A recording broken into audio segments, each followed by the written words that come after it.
Israel Hamas যুদ্ধ শুরুর পর থেকে গাজায় নিহতের সংখ্যা ৬৯,০০০ ছাড়িয়েছে।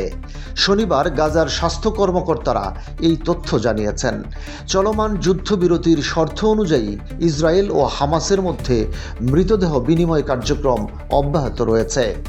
আরব নিউজ জানিয়েছে, যুদ্ধবিরতি কার্যকর হওয়ার পর ধ্বংসস্তূপের নিচ থেকে নতুন করে আরও মৃতদেহ উদ্ধার এবং আগে অজ্ঞাত থাকা মৃতদের পরিচয় নিশ্চিত হওয়ায় সাম্প্রতিক সময়ে নিহতের সংখ্যা উল্লেখযোগ্যভাবে বেড়েছে।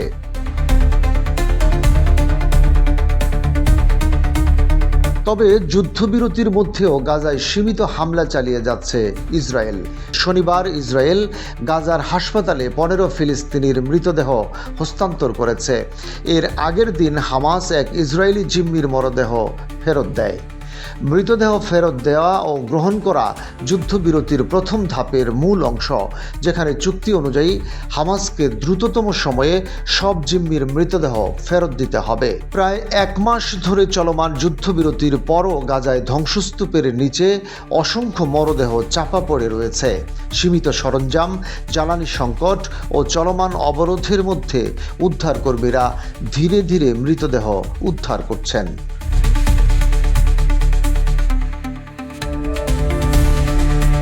গাজা স্বাস্থ্য মন্ত্রণালয় জানিয়েছে, ২০২৩ সালের ৭ অক্টোবর থেকে এখন পর্যন্ত মোট নিহতের সংখ্যা ৬৯,১৬৯ জন।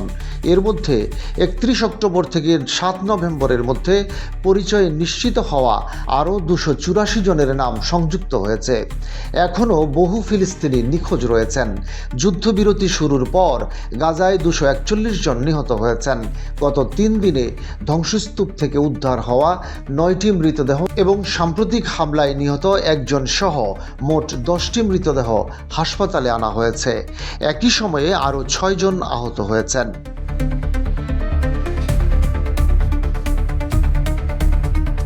অন্যদিকে পশ্চিম তীরে পরিস্থিতি আরও উত্তপ্ত হয়েছে। একই দিনে ইসরায়েলি বসতি স্থাপনকারীরা ফিলিস্তিনি কৃষক, স্বেচ্ছাসেবী, সাংবাদিক ও কর্মীদের উপর হামলা চালিয়েছে। মানবাধিকার সংস্থাগুলো জানিয়েছে, পশ্চিম তীরে বসতি স্থাপনকারীদের সহিংসতা নতুন মাত্রা পেয়েছে।